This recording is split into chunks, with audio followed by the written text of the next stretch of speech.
હાલ સલીમભાઈના ભાઈએ જણાવ્યું છે કે અમારે 10-12 વર્ષથી તેમની સાથે વાંધો ચાલી આવતો હતો, જેમાં સમગ્ર મામલો ખૂન કા બદલા ખૂન સે હોવાનો પર્દાફાશ થયો છે।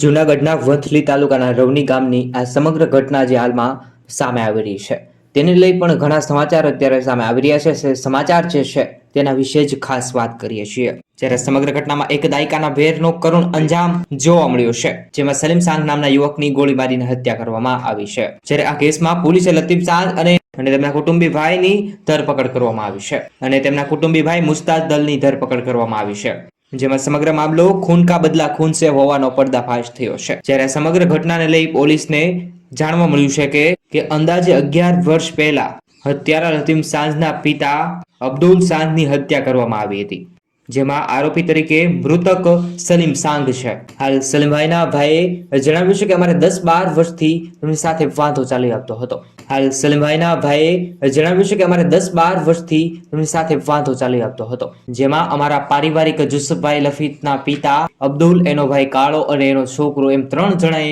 જીપની ઠોકર મારી અને ભાગી ગયા છે। એ દિવસથી અમારે વાંધો પડ્યો હતો। હાલમાં આ એક પોસ્ટના માધ્યમથી પણ તમે જોઈ શકો છો એમના ભાઈ દ્વારા શું કહેવામાં આવ્યું છે। સમગ્ર ઘટના જે સામે આવી છે, હાલ ખૂબ દુઃખદાયક સમાચાર જે છે તે સામે આવી રહ્યા છે। જૂનાગઢ પંથકમાંથી દુઃખદાયક સમાચાર છે।